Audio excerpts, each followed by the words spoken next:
Syamantaka or the Syamantaka jewel is perhaps the most famous jewel in Hindu scripture, supposed to be blessed with magical powers. Syamantaka, origin.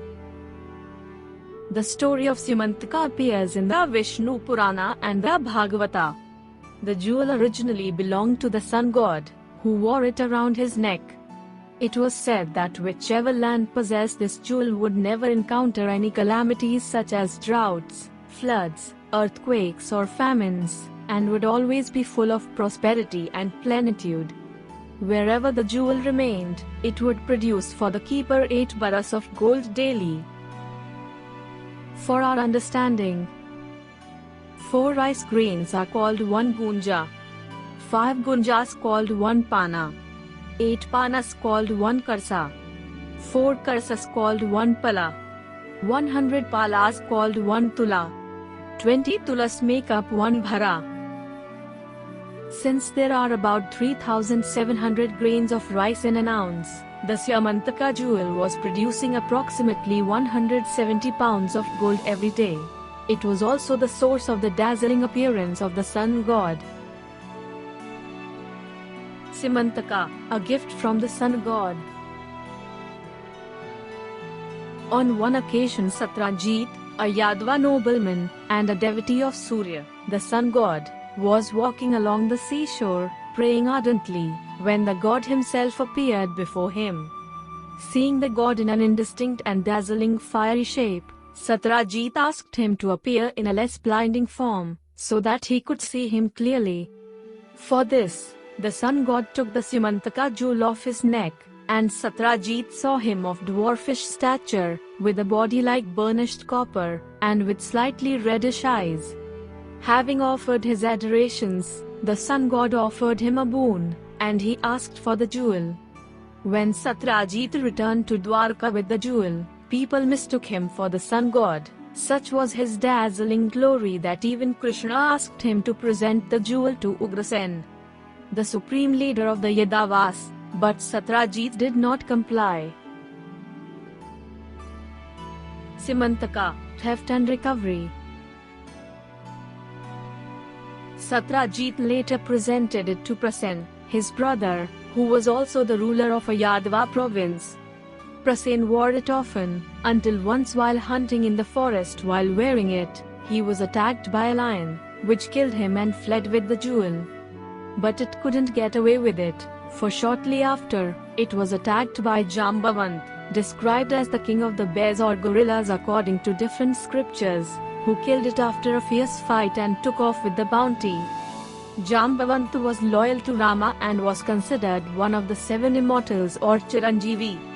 Now there was a rumor that Lord Krishna also had an eye on the Syamantaka jewel, and when the incident of Prasen's mysterious disappearance became public, the people accused Krishna of murder and theft. In order to prove his innocence, Krishna sought to find out the true culprit and recover the jewel.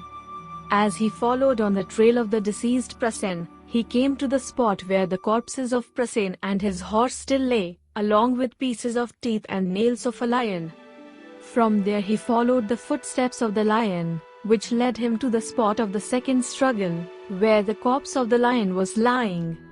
From there, he followed the tracks of a bear, which finally led him to the entrance of Jambavant's cave, where the latter's children were playing with the priceless jewel. Thereafter, he engaged in furious, protracted combat with Jambavant for 28 days, and Jambavant gradually grew tired. As he was the strongest living entity at that time, he wondered who could be weakening him. It was then that Jambavant realized that he had been sparring with none other than Sri Rama himself. Jambavant, who was hot-headed but pious by nature, returned the jewel to Krishna, who later married Jambavati, Jambavant's daughter. Syamantaka, Krishna's marriage to Satyabhama. Meanwhile, Krishna's companions, having waited 12 days for Krishna to come out of the cave, returned to Dwarka despondent. All of Krishna's friends and family members became extremely sorrowful and began regularly worshipping goddess Lakshmi to assure the Lord's safe return. Even as they performed this worship, Krishna entered the city in the company of his new wife. He summoned Satyajit to the royal assembly and, after recounting to him the entire story of the Syamantaka Jewel's recovery, gave the jewel back to him. Satyajit accepted the jewel, but with great shame and remorse. He went back to his home, and there he decided to offer Lord Krishna not only the jewel but also his daughter Satyabhama, so as to atone for the offense he had committed against the Lord's lotus feet. Shri Krishna accepted the hand of Satyajit's daughter, Satyabhama, who was endowed with all divine qualities. But he refused the jewel, returning it to King Satyajit. Syamantaka, deaths of Satyajit and Satyadhanava.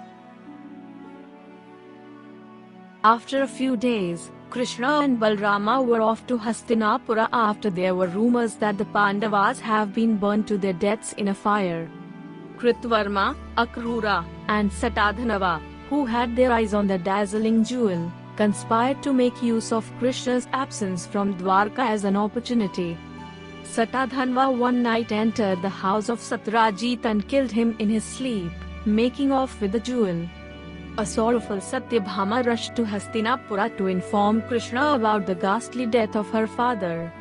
Krishna and Balarama immediately started for Dwarka to avenge Satyajit's death, hearing of which Satyadhanava fled on his horse, keeping the jewel with Akrura. He was chased down by Krishna and Balarama and finally killed by Krishna near Mithila.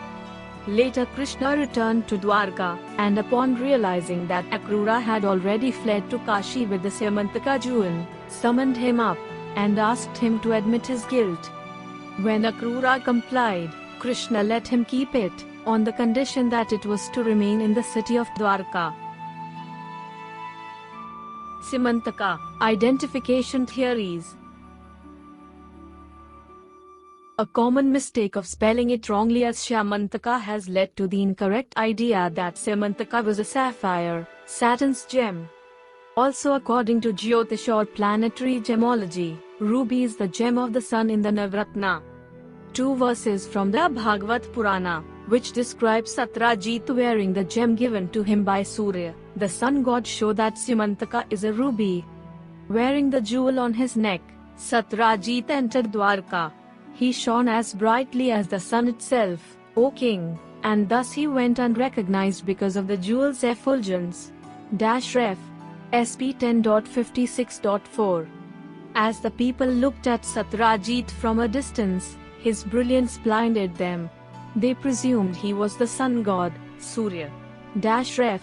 SP 10.56.5. The evidence and logic indicate that Syamantaka was a ruby,